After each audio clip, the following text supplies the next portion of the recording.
কলমি শাক তো সবাই খেয়েছেন। তবে কলমি শাকের পাকোড়া কি কখনো খেয়েছেন? আজকের পর্বে বানিয়ে দেখাচ্ছি কলমি শাকের পাকোড়া, যেটা আপনি ইফতারে রাখতে পারেন। কলমি শাকের পাকোড়া বানানোর জন্য আমি এখানে ১ আঁটি কলমি শাক ভালো করে ধুয়ে কুচি করে কেটে নিয়েছি। খেয়াল রাখবেন শাকের মধ্যে যেন কোনো প্রকার পানি না থাকে। এরপরে এর মধ্যে দিয়ে দিচ্ছি পেঁয়াজ কুচি, সাথে এখন দিয়ে দিব এখানে কাঁচামরিচ কুচি। ঝালটা যে যেমন খেতে পছন্দ করেন সেই অনুযায়ী কমিয়ে বাড়িয়ে ব্যবহার করবেন।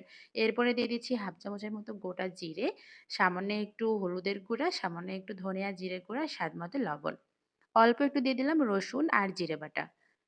এই উপকরণগুলো প্রথমে একসাথে ভালো করে মাখিয়ে নিব। এখন কিন্তু দেখতে অনেকটা মনে হচ্ছে, এটা যখন আমি কষলিয়ে নিব তখন কিন্তু একদম কমে যাবে।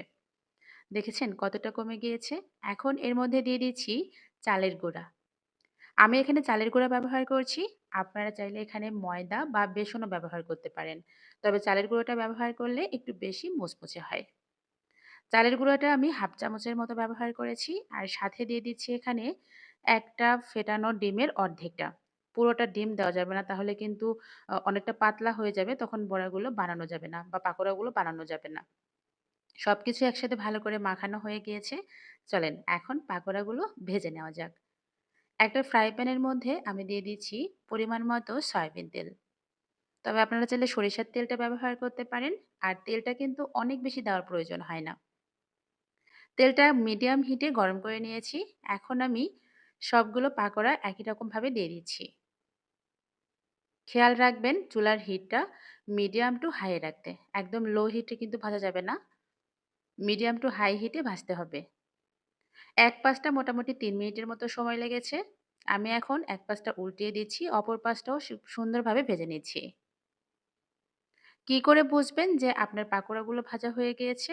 আমরা পাকোড়ার মধ্যে যে পেঁয়াজটা ব্যবহার করেছি, যখন দেখব পেঁয়াজের কালারটা খুব সুন্দর গোল্ডেন ব্রাউন কালার হয়ে আসছে, তখন বুঝে নিতে হবে আমাদের পাকোড়াগুলো বানানো হয়ে গিয়েছে বা ভাজা হয়ে গিয়েছে।